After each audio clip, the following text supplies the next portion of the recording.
Hello, good morning to all. So today we are going to start the remaining part of our chapter, that is chapter number 6. The name of our chapter is Water is Life, from standard 5th subject environment. So students, in our previous lecture हमने देखा था कि in ancient time हम जो लोग थे वो कैसे पानी को स्टोर करते थे। वो लोग लेक्स बनाते थे और स्टेप वेल होते थे, वाटर हार्वेस्टिंग करते हैं। अभी मॉडर्न टाइम्स में क्या करते हैं, वाटर हार्वेस्टिंग करते हैं। जो आपके टेरेस वगैरह में जो रेन वाटर कलेक्ट होता है उसे एक नीचे टैंक में कलेक्ट किया जाता है और फिर वो टैंक का पानी बाद में इन फ्यूचर जब पानी नहीं मिलता है तब उसे यूज करते हैं। That is called rain water harvesting. इतना हमने अपने लास्ट लेक्चर में पढ़ा था। हमने ये भी पढ़ा था कि अलग अलग लोगों को अलग अलग तरीके से पानी मिलता है। किसी किसी के यहाँ पे टैंक्स वगैरह आते हैं, किन्हीं को डायरेक्ट म्युनिसिपैलिटी का जो टैप होते हैं वो डायरेक्ट पाइपलाइन कनेक्शन, किसी किसी के यहाँ पे मॉर्निंग में या इवनिंग में एक टाइम पानी आता है और वो लोग कलेक्ट करके रख लेते हैं। बहुत से लोग ऐसे हैं जो वेल तक उनको जाना पड़ता है पानी वगैरह लेने के लिए। वैसे लोग अलग अलग तरीके से पानी लाते हैं, सबको इजीली पानी अवेलेबल नहीं है। Now all of you look at page number 58। अब हम यहाँ से कंटिन्यू करने वाले हैं। Okay, discuss. Everyone has the right to live. सबको रहने का अधिकार, सबको राइट है। Yet everybody getting enough water to live। लेकिन क्या सबको enough वाटर की जितना हमें जरूरत है उतना पानी क्या सबको मिल रहा है? No, even some people do not get enough drinking water too। आज भी बहुत से लोग ऐसे हैं जिन्हें सिर्फ पीने के लिए भी पूरा पानी नहीं मिलता। बहुत सारे लोगों को पानी पीने के लिए भी नहीं मिलता है। Why is that some people have to buy drinking water? क्यों कुछ लोगों को पीने का पानी भी खरीदना पड़ता है? Should it be like this? क्या ऐसा होना चाहिए? नहीं, ऐसा नहीं होना चाहिए। सबको पानी बराबर मिलना चाहिए, क्योंकि पानी पे, हवा पे, जमीन पे किसी का नाम नहीं लिखा हुआ, वो सबकी है। Water on this earth is for one and all। जो पानी है हमारे अर्थ में वो सबके लिए है। ऐसा नहीं है कि सिर्फ इन लोगों के लिए पानी है, इन लोगों के लिए नहीं है। नहीं, सबके लिए पानी सेम है।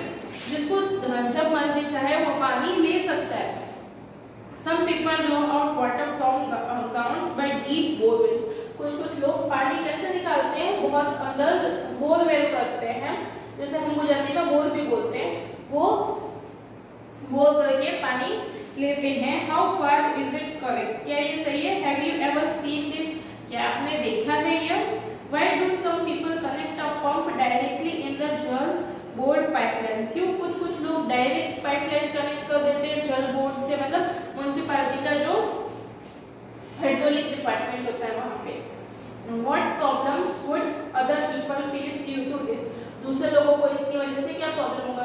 अपने बहुत सारे लोग ऐसे होते हैं जो बड़ी पोस्ट पे होते हैं, ज्यादा पैसे वाले होते हैं। वो लोग क्या करते हैं, हमें पानी, आपके घर में पानी आता होगा कभी मॉर्निंग में या आफ्टरनून या इवनिंग, एक टाइम फिक्स होगा, उस टाइम पानी आता होगा। आपकी मम्मा जो है वो ऊपर टैंक में या नीचे टैंक में कहीं पे पानी स्टोर कर लेते होंगे आपके घर में। लेकिन बड़े बड़े लोगों के यहाँ पे क्या होता है कि उनके जो घर में पाइपलाइंस होती है वो डायरेक्टली जल बोर्ड से कनेक्टेड रहती है और फिर उनकी जब मर्जी चाहे जितना पानी चाहे वो लोग उतना यूज करते हैं, वेस्ट करते हैं, जो कि राइट नहीं है। क्योंकि अगर हम पानी वेस्ट करेंगे तो उन लोगों को कैसे मिलेगा जिनके यहाँ पे टाइम टू टाइम पानी आता है। हमारे यहाँ पे तो चलो फिर भी टाइम टू टाइम पानी आता है, लेकिन बहुत सारे लोग ऐसे हैं जिन्हें पानी उतना भी नहीं मिलता है। बहुत सारे विलेजेस ऐसे हैं जहाँ पे पूरे गांव के बीच में सिर्फ एक टैप होता है और फिर जब पानी आता है तो सब लोग धक्का मुक्की करते हैं पानी लेने के लिए, और वो भी पूरे दिन नहीं आता है, थोड़े देर के लिए ही आता है। तो उसमें भी सब लोगों को पानी नहीं मिलता है। Do you have any such experience? क्या अभी आपको कोई ऐसा एक्सपीरियंस हुआ है? Now look at this bill.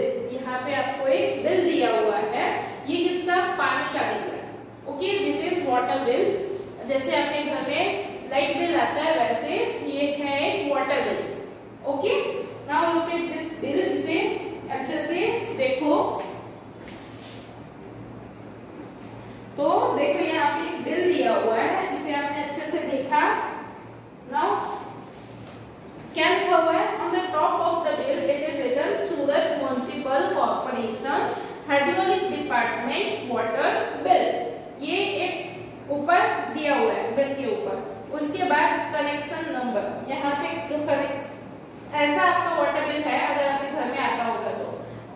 दिया है, कनेक्शन नंबर यहाँ पे XXX दिया हुआ है। अगर आपके घर में वाटर बिल आता है तो वहाँ पे आपका कनेक्शन नंबर लिखा हुआ होगा, कुछ भी हो सकता है 1 2 3 4 या 6 7 कुछ भी हो सकता है।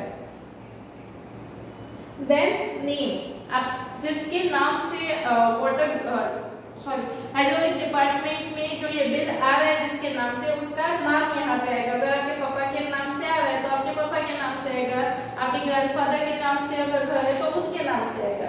ओके, देन एड्रेस, यहाँ पे जो XXX दिया हुआ है उसकी जगह पे आपका एड्रेस आता होगा अगर आपके घर में वाटर बिल आता होगा तो। देन कनेक्शन यूजेस, वहां पे लिखा हुआ है रेसिडेंस। रेसिडेंस मींस लोग जहाँ पे रहते हैं, घर के लिए रेसिडेंस दिया। अगर ऑफिस वगैरह में पानी के लिए जो सप्लाई होती है वहां पे लिखा होगा ऑफिस वगैरह। देन उसके बाद बिलो कनेक्शन यूजेस, उधर पे लिखा हुआ है नंबर ऑफ फैमिली, कितनी फैमिलीज रहती है उस घर में। तो आपकी एक फैमिली रहती है तो वहां पे 1 लिखा हुआ है। देन उसके नीचे दिया हुआ है कनेक्शन साइज, मींस आपके घर में जिस पाइप के थ्रू पानी आ रहा है उसकी साइज क्या है, वो 1 इंच की आती है, 1.5 इंच की आती है, हाफ इंच की होती है। तो यहाँ पे देखो लिखा हुआ है हाफ इंच। देन उसके नीचे लिखा हुआ है मीटर नंबर, मतलब जब आप पानी यूज करते हो तो जैसे कि आप लाइट बिल यूज करते हो तो एक लाइट बॉक्स मीटर बॉक्स रहता है जिसमें आपने देखा हो कि जैसे लाइट चालू होती है तो उसमें धीरे धीरे धीरे धीरे एक राउंड होता है, वो घूमते जाता है और आपके बिल की रीडिंग बढ़ते जाती है। वैसे इसमें भी जब आप पानी यूज करते हो तो उसमें मीटर रीडिंग बढ़ते जाती है। Now look at left side, first step bill period, मतलब कौन से मंथ से कौन से मंथ तक आपका बिल आया है। इसमें देखो जुलाई से अगस्त दिया हुआ। अब नेक्स्ट बिल कब आएगा, सितंबर से अक्टूबर, 2 मंथ्स के बिल आते हैं। नाउ मीटर स्टेटस, मतलब क्या मीटर वो काम कर रहा है या नहीं। अगर घर पे कोई नहीं रहता है और आपने मीटर बंद करवा के रखा है तो वहां पे आएगा मीटर स्टेटस, तो ऑफ आएगा। जब आप वहां पे जाओगे रहने के लिए तो वो चालू करवा सकते हो।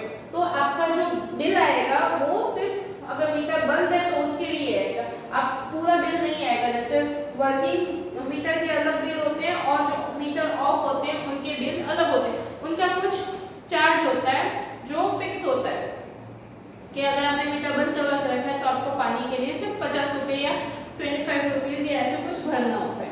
ओके, मतलब उसके नीचे दिया हुआ है बिल डेट, मतलब आपका जो बिल आया उसमें कौन सी डेट थी। Now below date last payment date, आपने लास्ट पेमेंट कब किया था वो दिया होता है। उसके नीचे दिया हुआ है reading details. Reading details means meter की रीडिंग। मीटर आपने देखा होगा कि जब लाइट चलिए मीटर बोर्ड रहता है वो ऐसे रहता है, एक बोर्ड है, यहाँ पे एक चक्कर दिया हुआ है, उसमें ऐसे यहाँ पे लिखा होता है जैसे 164। ओके, इतनी रीडिंग जा रही है, ये ऐसे ऐसे चलता है और फिर ये 5 हो जाएगा, फिर थोड़ी देर के बाद 6 हो जाएगा। वैसे आप ध्यान से देख सकते हो। तो वैसे उसमें जो रीडिंग होती है, तो लास्ट जब आपके घर में बिल चेक करने के लिए आते हैं तो यहाँ पे जो रीडिंग होती है उसे लिख के जाते हैं। लाइक 164 हमें बुक में दिया हुआ है 2,28,000, वो उनकी प्रीवियस रीडिंग की, मतलब जब पिछले बार वो लोग आए तब उनके मीटर में क्या था, इतना नंबर्स थे, यहाँ तक उनका बिल मीटर। हाँ, और जब अभी वो लोग आए तो वो 2,42,000 हो चुका है।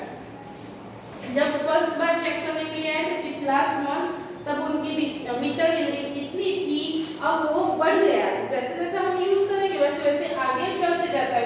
वो ऐसा नहीं है कि अभी आपका बिल चेक करके गए तो वो फिर से 0 से स्टार्ट हो जाएगा। नो, जहां तक है फिर वहां से उसके आगे चलेगा, फिर वहां पर चेक करके गए उतना लिख के गए, फिर उसके बाद नेक्स्ट मंथ में फिर दोनों का डिफरेंस जो होगा वो लिखा जाएगा। तो आपके यूनिट कितने हुए हैं, 1400 जो है, सॉरी 14,000 जो है वो मीटर आपने इस महीने यूज किया। ये लास्ट बिल का डेट है और ये करंट का है। ओके, करंट बिल का रीडिंग है।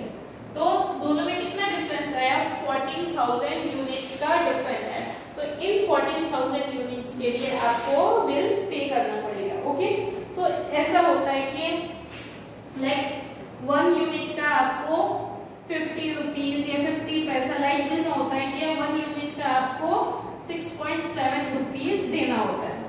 ओके, ये चार्ज होते हैं। वैसे ही लाइट का भी अलग होता है कि वाटर का भी अलग होता है कि 1 यूनिट के लिए आपको कुछ प्राइस फिक्स होती है, वो चार्ज होती है। Now previous balance as on date 3/9/2019, मतलब आपका पुराना बिल अगर कोई बाकी हो तो वहां पे आपको 00 दिया हुआ।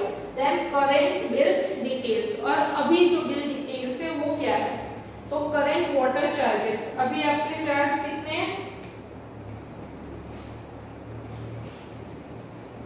अभी आपका कितने रुपए का आपने पानी यूज किया है। अभी 14,000 यूनिट्स के लिए कितने चार्ज हुए, 116.7 रुपीज। ओके, और उसमें राउंडिंग, मतलब इसको राउंड कर दिया है तो हमारा हो गया 1017 रुपीज जो है वो हमें पे करना है। Okay, now here some questions are there. Look at this bill and type. Now we have to give answer by observing this table bill. Okay, from which office has this bill came, कौन से office से ये bill आया, तो you can see that ऊपर लिखा हुआ है Surat municipal corporation. Okay, now do you get a water bill at home, from where is it sent, find out। अगर आपके घर में वाटर बिल आता है तो वो कहाँ से भेजा हुआ है, यहाँ पे दिया हुआ है सूरत म्युनिसिपल कॉर्पोरेशन। ऐसे अगर आपके घर में वाटर बिल आता है तो वो कहाँ से दिया हुआ है।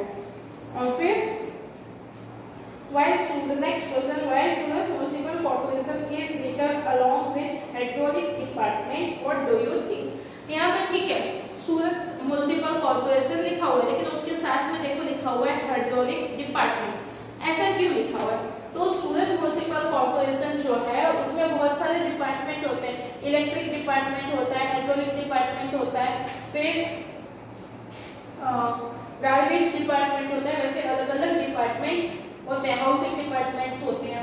तो उसमें से एक डिपार्टमेंट है हाइड्रोलिक डिपार्टमेंट, जो सिर्फ खाली पानी के जो वाटर सप्लाई होती है वही देखता है, उसके अलावा कुछ और नहीं देखता है। दूसरे होते हैं रोड डिपार्टमेंट, जो सिर्फ रोड्स वगैरह का ही कामकाज करते हैं, दूसरे डिपार्टमेंट्स नहीं देखते हैं। Okay, now in whose name is the bill, how much do they have to pay for every month। ये बिल किसके नाम से है, तो देखो आपको स्टार्टिंग में दिया हुआ है पूजन पटेल, यहाँ पे देखो नेम के सामने लिखा हुआ है Poojan Patel is written in front of name। Then how much do they have to pay for every month, every month उन्हें कितना पे करना है, 117 rupees। okay, next, how do you have to pay for water, how much is the rate of water varies in different colonies, ask your elders। तो आपने क्या आपके घर में वाटर बिल आता है, और अगर आता है तो आपको कितना पे करना पड़ता है उस बिल के हिसाब से। ऐसा कहीं नहीं ऐसा होता लेकिन बिल नहीं आता, लेकिन आपको हर ईयरली एक अमाउंट होता है वो पे करना पड़ता है म्युनिसिपल कॉर्पोरेशन में, तो वो अमाउंट कितना है वो आप अपने पैकेज से पूछ सकते हो। Okay, now look at page number 59, this can be done. There are some groups that work hard to bring water to the people of different areas। अभी हमने as I explained you now that so many people are there who are not getting enough water to drink। उन्हें पीने का पानी भी खरीदना पड़ता है, they have to buy their drinking water। So some people are there, some groups are there who are helping them। जो उनकी हेल्प कर रहे हैं वो क्या करते हैं, एक ग्रुप है उनमें बहुत सारे लोग हैं, वो लोग उनकी हेल्प करते हैं, वो उन्हें कहीं लेक टाइप या कुछ और छोटा सा बना के देते हैं जिसमें वो वाटर स्टोर कर सके, और जब रेन वगैरह नहीं होती है तब वो उस वाटर को यूज कर सकते हैं। Now there are some okay, they ask the elders about the water arrangement in their times, they rebuild the old lakes and water tanks and also build new ones. वो क्या करते हैं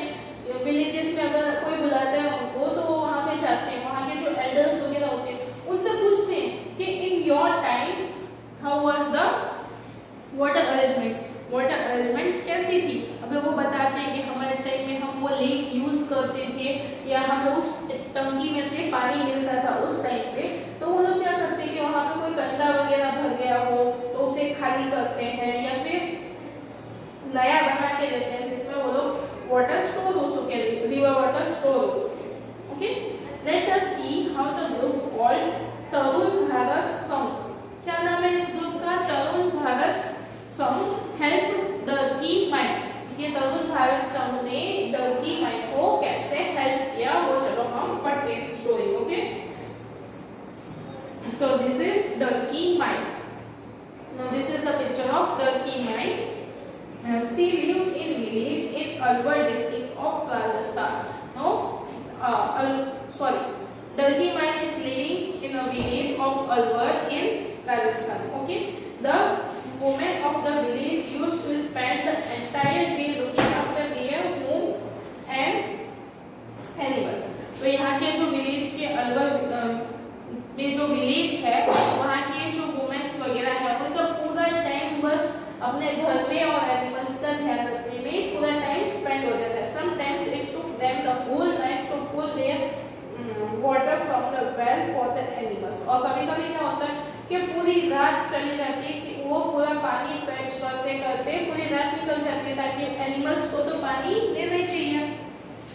If in summer when the wells get dried up they had to leave the village। और बहुत बार ऐसा होता है कि इन समर सीजन जब पानी सूख जाता है तो आपने देखा होगा कभी रेनी सीजन में तो भोगाव रिवर जो है हमारे यहाँ उसमें बहुत सारा पानी आ गया, लेकिन इन समर सीजन जब तक आता है तब तक वो पानी पूरा खाली हो चुका होता है। वैसे ही ये जो विलेजेस थे वहाँ पे जो वेल्स थे वहाँ समर सीजन आते आते वो ड्राई हो जाते हैं, तो वहाँ पे क्या होता था कि उन्हें दूसरे विलेज में जाना पड़ता था।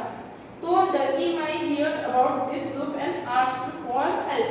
तो डर्की माइन ने क्या किया, ये ग्रुप के बारे में सुना। कौन सा ग्रुप? तरुण भारत संघ के बारे में सुना और उनसे बोला, हेल्प के लिए बोला। Together the people from the group and the village made a like. फिर वहाँ के लोगों ने और इस ग्रुप के जो लोग थे, मेंबर्स थे, उन्होंने मिलकर एक लेक फॉर्म किया। So the problem of food and water for animals is now less. People get more milk. They have started earning more. तो उन्होंने लेक बना दिया जिसकी वजह से एनिमल्स को और लोगों को इजीली पानी मिल सके और फूड की प्रॉब्लम भी सॉल्व हो गई क्योंकि उस लेक में से वो लोग इरिगेशन खेती वगैरह कर सकते हैं, जिसकी वजह से उन्हें ज़्यादा खाने के लिए और पानी पीने के लिए आराम से मिल जाता है। और जब एनिमल्स को अच्छे से मिलेगा फूड और वाटर वगैरह तो वो लोग मिल्क भी ज़्यादा देंगे और उस मिल्क को वो लोग सेल करके आराम से इजीली पैसे अर्न कर सकते हैं। ओके, फ्रॉम द बुक चार गांव की कथा। ये जो स्टोरी है डर्की माइन की वो एक बुक में से ली गई है। उस बुक का नाम क्या था? The book of the name of the book is चार गांव की कथा। Okay, have you ever read this book of this kind of news in any newspaper? How did the people solve their problem of water? Did they repair and reuse any old lake or step? क्या आपने कभी ऐसे कोई news देखी है जहाँ पे कोई लोग जो है वो किसी की हेल्प करते हैं, कहीं पे ओल्ड जो लेक और स्टेप वगैरह होते हैं उसे रिपेयर किया जाता है, रीयूज किया जाता है? क्या आपने ऐसा कभी न्यूज़ देखा है ना? What we have learned, हमने क्या पढ़ा? Make a poster. Do you remember the slogan?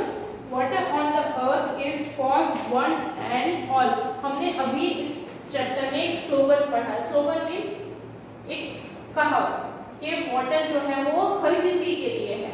तो वैसे ही ऐसे बहुत सारे स्लोगन्स होते हैं। हमारे चैप्टर का नाम ही है वाटर इज लाइफ और we can say that water is precious और सेव वाटर, ये सब जो है एक स्लोगन है। तो इन स्लोगन्स को यूज करके हमें एक पोस्टर बनाना। Okay, so here we are completing our chapter. We will start new chapter in our next lecture. Till then, bye. Have a good day.